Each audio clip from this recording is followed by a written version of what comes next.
Tere tulemast minu koduleheküljele, mul on nii hea meel, et sa siia oled jõudnud. Minu nimi on Anu Tähemaa ja ma olen inspiratsioonikõneleja, ma olen avaliku esinemise ekspert ja kõnetreener.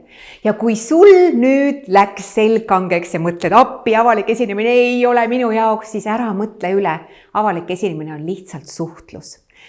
Miks saan just mina teid kuidagimoodi aidata või toeks olla, on see, et hakkasin mõtlema, üle 30 aasta olen mina olnud laval väga erinevates rollides.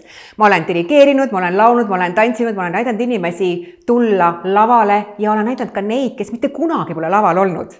Ja see on läinud meil väga hästi. Nii et kui sul on tarvis minna sõbrale pulma ja pidada kõne, ainult paar minutit, või sul on tähtis tööintervjuu, või sa pead minema kusagile esinema, või sul on väga oluline töökoosolek, siis ära üldse muretse. Ära jäta neid öid magamata, tule minu juurde ja ma aitan sind edasi selles valdkonnas. Nii et broneeri see kohtumiskõne ja me saame tuttavaks ja vaatame, mis teha saame.